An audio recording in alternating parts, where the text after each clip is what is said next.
तुलसी माता की कथा। राधे राधे मित्रों, आप सभी का स्वागत है आपके अपने परिवार भक्ति विद बीनू यूट्यूब चैनल में।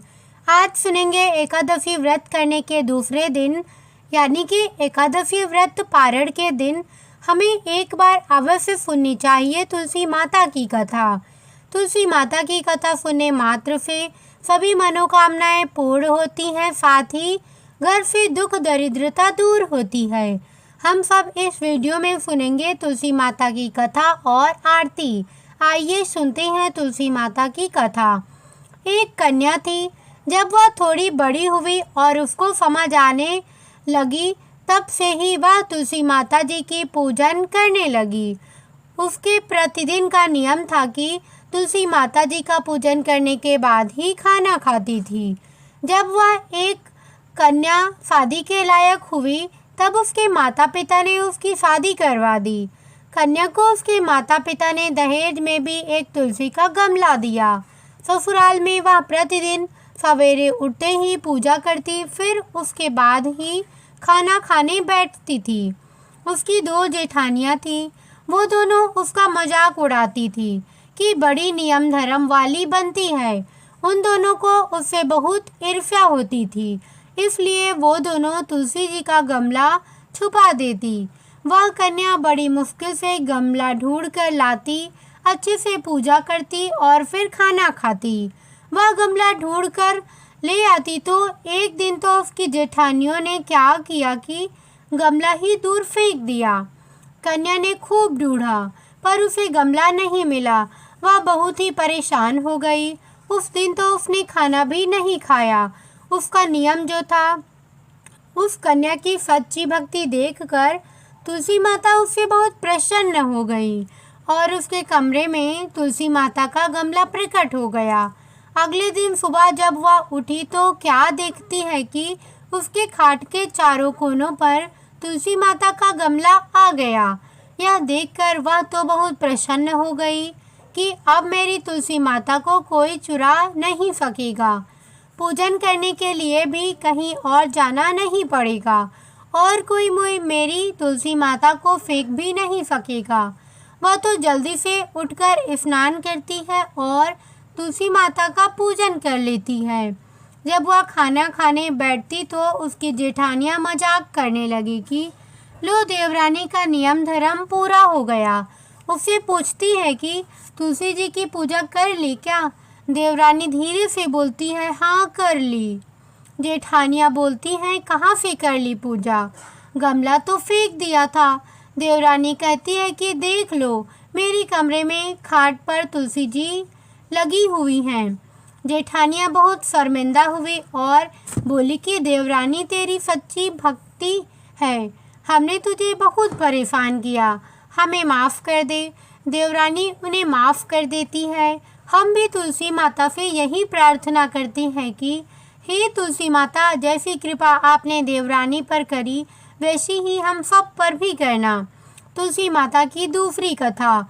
एक बुढ़िया थी। उसको तुलसी पूजा करने का नित्य का नियम था। वह प्रतिदिन खाना खाने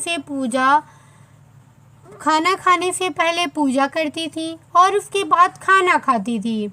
वह तुलसी माता से प्रतिदिन प्रार्थना करती थी कि हे तुलसी माता, खाड़ खीर का भोजन देना, पाट पीताम्बर का वेश देना, योगियों जैसी मौत देना, स्वर्ग का वास देना, राम लक्ष्मण की कांध देना, सीता जी का चाल चलावा देना। यह सुनकर तुलसी जी सूखे सूखे रह रही थी। राम लक्ष्मण उधर से निकल रहे थे तो उन्होंने पूछा तुलसी जी से कि आप सूखे सूखे क्यों जा रही हो? एक बुढ़िया रोज मेरी पूजा करती है और वह मुझसे खाने का लड्डू मांगती है, खेलने को भाई मांगती है, खाड़ खीर का भोजन मांगती है, पाट पीताम्बर का वेश मांगती है, आपकी कांध मांगती है, सीता जी का चाल चलावा मांगती है, स्वर्ग का वास मांगती है, योगिनियों से मौत मांगती है। बाकी सब तो मैं दे दूं, पर आपकी कांध कहाँ से दूं और सीता जी का चाल चलावा कहाँ से दूं? राम जी और लक्ष्मण जी तुलसी जी से बोले कि आप हरे भरे हो जाओ, सब हो जाएगा। कुछ दिनों बाद बुढ़िया मर गई। लोग इकट्ठे होने लगे, क्यों ले जाने के लिए, उसको तैयार करने के लिए उठाने लगे तो वह इतनी भारी हो गई कि उसको लोग उठा नहीं पाए, उसको हिला भी नहीं पा रहे थे। लोग कहने लगे कि बुढ़िया इतनी भारी कैसी हो गई, वह तो देव दर्शन सब करती थी। क्या वह कोई जादू टोना करती थी जो ऐसी भारी हो गई। इतने में राम लक्ष्मण और सीता जी आए। सीता जी ने चाल चलावा किया और राम लक्ष्मण ने कंधा दिया और बुढ़िया तो सदैव वैकुंठ को चली गई। हम भी तुलसी माता जी से प्रार्थना करते हैं कि हे तुलसी महारानी, जैसी सदगति उस बुढ़िया माई को दी वैसी सदगति सभी को देना। आइए अब सुनते हैं तुलसी माता की तीसरी कथा। एक ब्राह्मण था, वह प्रतिदिन मंदिर जाता था। वह प्रतिदिन तुलसी माता की पूजा करता था। वह तुलसी माता से प्रतिदिन प्रार्थना करता था कि हे तुलसी महारानी, मेरा आनंद करना। तुलसी माता ने सोचा कि यह ब्राह्मण तो बहुत सीधा है और गरीब और प्रतिदिन मेरी पूजा करता है। मैं इसको कुछ ना कुछ करना चाहती हूँ। तो तुलसी महारानी एक कन्या का रूप बनाकर बैठ गई और उस ब्राह्मण को बोला कि ब्राह्मण, मैं भी तेरे घर आना चाहती हूँ। ब्राह्मण ने सोचा कि 6 लड़कियाँ तो मेरे पहले से ही हैं और 7 लड़कियों का मैं कैसे पालन पोषण करूँगा, लड़कियों की शादी कैसे कराऊँगा, मेरे पास तो कुछ ऐसा भी नहीं है। यह वह विचार करके वह बहुत परेशान रहने लगा। उसको तो खाना भी नहीं भा रहा था। उसकी औरत ने कहा कि क्या बात है, आजकल आप बहुत दुखी दुखी रहने लग गए हैं। तो इस बात पर ब्राह्मण बोला कि मैं मंदिर जाता हूँ, वहाँ पर एक छोटी सी सुंदर सी कन्या बैठी है और वह कहती है कि ब्राह्मण, मैं आपके घर आऊँ। उसकी पत्नी बोली कि अरे, इसमें परेशान होने की क्या बात है, आ रही है तो आने दो। ब्राह्मण बोला कि पहले से अपने पास 6 लड़कियां तो हैं ही, उनकी भी अपने को शादी भी करवानी है। तो इस पर ब्राह्मणी बोली कि अरे, ये तो कोई बात नहीं है, आपकी 6 लड़कियों की शादी करवाएंगे, वैसी 7वीं की भी करवा देंगे, आप 7 लड़कियों की शादी साथ में करवा देंगे।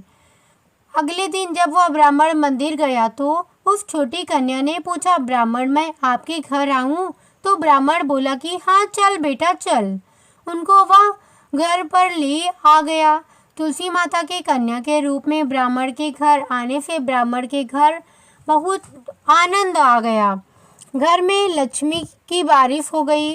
जब ब्राह्मण 7 कन्याओं की शादी के लिए वह ढूंढने जाने लगे तो उस छोटी कन्या ने कहा कि मेरे तो शालिग्राम जी के मंदिर में जाकर शालिग्राम जी को बोलना कि बारात लेकर आएं और मेरी 6 बहनों के तुम्हारे इच्छा से वर ढूंढ लेना। तुलसी महारानी की मेहरबानी से उसके तो सब जेवर कपड़ा खाना तैयार हो गया और अच्छी धूमधाम उनकी शादी हो गई और उस ब्राह्मण के तुलसी माता टूटमान हुए। हम भी तुलसी माता जी से यही प्रार्थना करते हैं कि हे तुलसी माता, जैसे आप ब्राह्मण पे टूटमान हुए वैसे हम सब पर भी होना और जैसा आनंद ब्राह्मण ने किया वैसा हम सबके जीवन में देना। आइए सुनते हैं तुलसी माता की आरती। जय जय तुलसी माता, सब जग की सुखदाता, वरदाता जय जय तुलसी माता। सब योगों के ऊपर, सब रोगों के ऊपर, रूज से रक्षा करके भवित्राता। जय जय तुलसी माता। बटपुत्री ही श्यामा, सुरबल्ली ही ग्राम्या, वे सुप्रिय जो तुमको सेवे सो नर तर जाता। जय जय तुलसी माता। हरि के शीशु विराजत, त्रिभुवन से हो वंदित, पतित जनों की तारिणी विख्याता। जय जय तुलसी माता। लेकर जन्म विजन में आई दिव्य भवन में, मानव लोक तुम्ही से सुख संपत्ति पाता। जय जय तुलसी माता, हरि को तुम अति प्यारी, श्याम वरण तुम्हारी, प्रेम अजब है उनका तुमसे कैसा नाता। जय जय तुलसी माता। यह थी संपूर्ण आरती। कैसी लगी आप सभी कमेंट करके ज़रूर बताइएगा। यह है संपूर्ण तुलसी माता की कथा। कमेंट करके ज़रूर बताइए। ऐसी ही धार्मिक और रोचक कथाओं के लिए हमारे साथ बने रहिए। वीडियो को लाइक, चैनल को सब्सक्राइब ज़रूर करिएगा। तब तक के लिए जय बजरंगबली। राम राम।